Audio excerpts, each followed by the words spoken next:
Shall we say comeback complete for former White House Wildcat Jake Parker.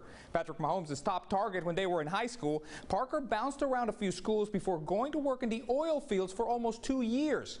In the spring of 2019, he sought an opportunity to return to football and to college and landed one at Howard Payne. To say that he's made the most of it is an understatement. He just wrapped up his second season as a Yellow Jacket and was the top receiver in the entire country in Division III this spring. And to add a cherry on top, his good friend Mahomes, well, he was there to see his last game this past Saturday. Has time in the pocket, throws deep down the right sideline. Oh, what a catch by Parker for the touchdown for Howard Payne. Having gotten his feet wet in the fall of 2019, the ASC's postponement of the 2020 campaign to this spring turned into a blessing for Jake Parker. It helped me, no doubt, because, I mean, taking off so much time from football, you're still trying to recreate yourself as a player and get back to where you were physically. So, I mean, more time just really helped me out. The result was 39 catches for 754 yards, which led the nation in Division III. To go along with 6 touchdowns in a shortened 5-game season, that's an average of 150 yards per contest. And there it is, Mr. Parker. To top it off, his former quarterback, you know, the one that now plays for the Kansas City Chiefs, showed up for their season finale this past Saturday.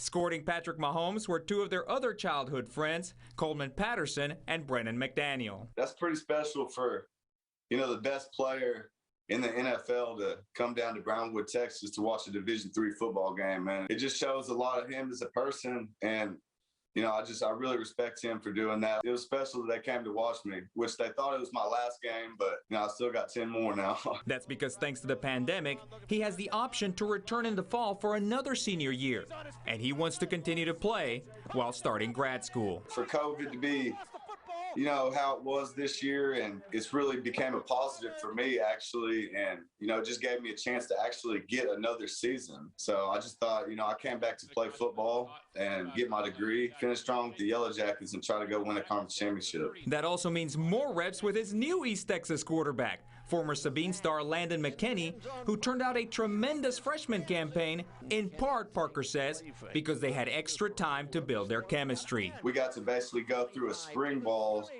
season just in the fall. So, I mean, we got a lot of practices, a lot of work, put in a lot of time together in the fall. So once the spring started, you know, we were ready to roll. As the two helped each other out, McKinney completed almost 60% of his passes. We're built different, so I mean, it was nice to have a fellow guy from East Texas playing with me. And, you know, us guys from East Texas, we play hard and we show that toughness each and every day. And, you know, he sits there in the pocket and takes some shots that not a lot of guys would always take. I'm proud of him. He had a hell of a season. What could be even more impressive for this duo is that they welcomed a new head coach in Jason Bachtel 4 weeks before their first game this spring. It wasn't as complicated as I thought it was going to be. And, you know, Coach Bachtel, me and him really built a strong bond this spring season. And probably the first week he was there just watching me practice and playing every practice like it's a game, basically, so that when I go into the game, it's just something normal. I think I earned my respect from him then.